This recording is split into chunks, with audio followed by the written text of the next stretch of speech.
Pe Avocado, tu setezi orele în care poți lucra, iar clienții se vor programa în intervalele tale de disponibilitate, ca la o clinică virtuală.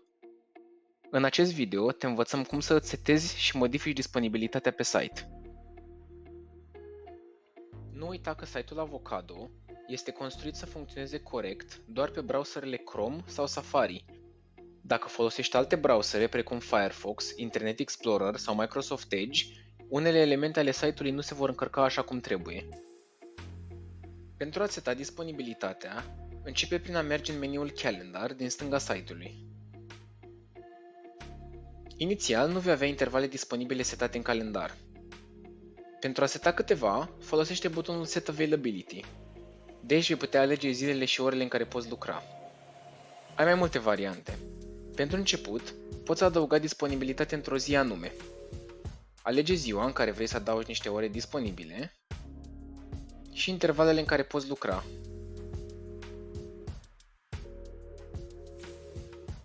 Apoi apasă pe Add Availability.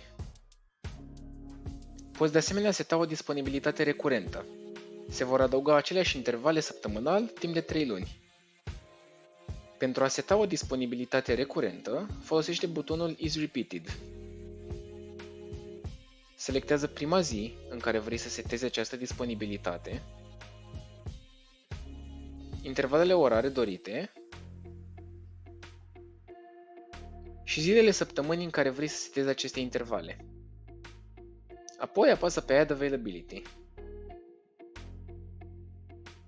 Dacă vrei să anulezi un interval, ai câteva variante. Poți elibera o zi întreagă, alegând-o din calendar și apăsând butonul Clear My Day din dreptul zilei respective.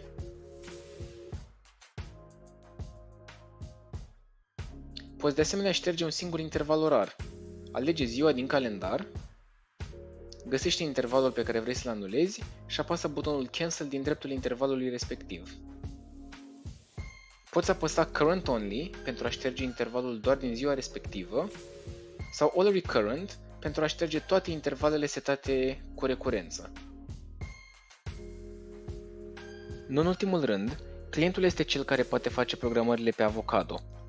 De aceea, dacă vrei să reprogramezi o sesiune cu cel puțin 24 de ore înainte, scrie clientului tău prin fereastra Messages din stânga ecranului și propune un alt interval în care să reprogramați. Este important să ai disponibilitatea actuală și corectă pe platformă.